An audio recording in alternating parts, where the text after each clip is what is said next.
Seçmeli dersler aslında sistemin, Milli Eğitim Sistematiğinin müfredatta kurguladığı bir yapı biliyorsunuz. Seçmeli dersler yani temel dersleri belirlemişler okullarda. Onların yanında da öğrenciye bıraktıkları, öğrencinin tercihine bıraktıkları bir ders grubu var. O ders grubunun içerisinde de işte özellikle kişisel gelişimine katkı sağlayan, sosyalitesine katkı sağlayan, hayatta gelişimine katkı sağlayan bir yaklaşım tarzı ders listesi oluşturulmuş biliyorsunuz. Bunların içerisinde de son dönemde özellikle dini dersler dediğimiz, temel İslami bilgiler dediğimiz 3 tane ders eklendi. Bu gerçekten çok kıymetli ve önemli bir atılımdı. Bu adımı atan büyüklerimize, yetkililere çok teşekkür ediyoruz. Niye biliyor musunuz? Yani biz aslında %99'u Müslüman olarak ifade ettiğimiz bir toplumda yaşıyoruz. Ve bu toplumda aslında gençlerimize temel dini bilgileri kültürel olarak bile, bakın kültürel olarak bile öğretmemiz ve bilmemiz çok önemli ve çok değerli diye düşünüyorum. Yani inanç olarak değil, bakın genel kültür olarak bile bu çocuklarımızın özellikle temel dini bilgilere vakıf olmaları çok önemli. Ne demek istiyorum? Ya çocuklar üniversiteye gidiyorlar, üniversitede mezun oluyor, hayatın içine giriyorlar, abdest almayı bilmiyorlar ya. Bakın abdest nedir bilmiyor. Ya gusül abdesti nedir bilmiyor. Ya bir besmele çekin diyorsunuz bilmiyor. Bir kelime-i şehadet nedir diyorsun ilk defa duyduğunu söylüyor. Yani o açıdan da yani bu aslında gelişmiş ülkeler bazında baktığınız zaman bir genel kültür olarak bile insanların temel dini bilgilere sahip olmaları çok önemli ve çok değerli diye düşünüyorum. Bir de inanç sistematiğinden baktığınızda da biz genelde toplum biliyorsun çocuklarını okullara gönderiyor ve tabiri caizse eskiden söylerdi biliyorsun eti senin kemiği benim. Yani her şeyini oradan öğrensin. Tamam mı? Yani ailenin pek katabileceği çok fazla bir şey yok mantığıyla çocuklarını çoğu insan öyle gönderiyor okullara. Ve okullar ne verirse çocuklar öyle yetişiyor. Ne vermezse de o kadar eksik kalıyor çocuklarda. O açıdan baktığınızda o temel dini bilgilerin seçmeli derslere eklenmesi gerçekten kültürel açısından da inanç değerleri açısından da çok kıymetli ve çok değerli. Buna öncelikle teşekkür ediyoruz. Nedir bunlar?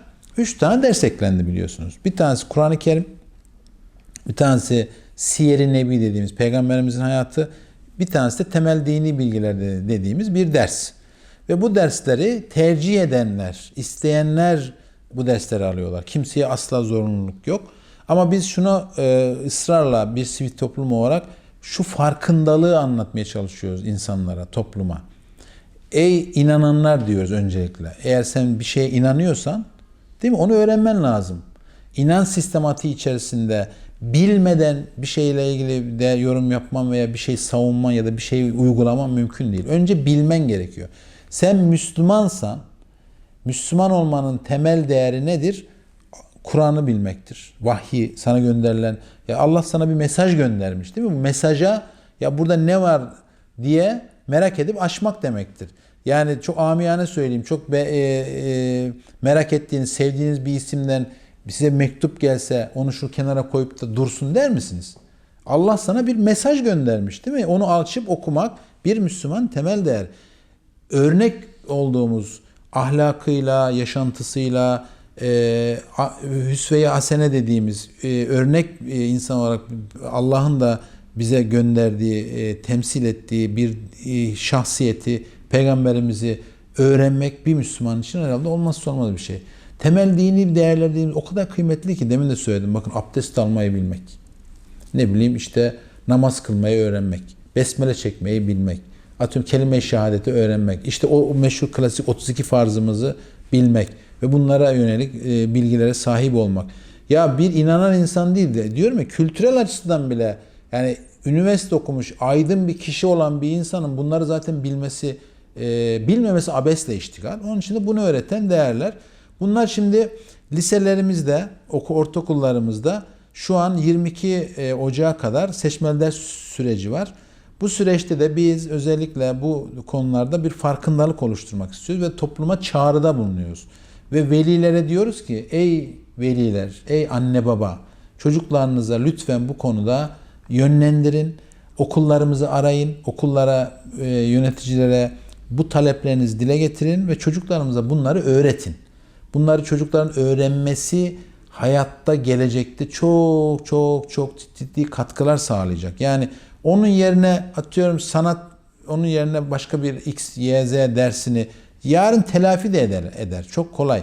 Ama bunu öğrenmediği zaman hayatta büyük bir boşluk olarak hayatında kalacak. Hele hele bir Müslümansak, hele hele inanıyorsak, hele hele bu konuda temel değerlerimize vakıf olmak istiyorsak bunları muhakkak öğrensinler diyoruz. Özellikle de çocuklarını İmam Hatip'e göndermeyen velilere çağrıda bulunuyoruz. Çocuklarımızı lütfen bu konuda farkındalık oluşturalım ve bu çocuklarımıza bir dakikalarını ayırsınlar. Bakın, bir dakika iki dünyayı kazandıracak diye sloganize ediyoruz biz. O bir dakika, ayıracakları bir dakika o çocukların geleceğine çok ciddi katkı sağlayacağını düşünüyoruz. O açıdan da bu seçmeli dersler meselesi çok önemli. Bu konuda size fırsat verdiğiniz için teşekkür ediyoruz. Gerçekten bunu insanlarımıza anlatmamız ve toplumun da bu konudaki bilinçe erişmesini istiyoruz ve 22 Ocağı kadar bu işi bitirmelerini tavsiye ediyoruz.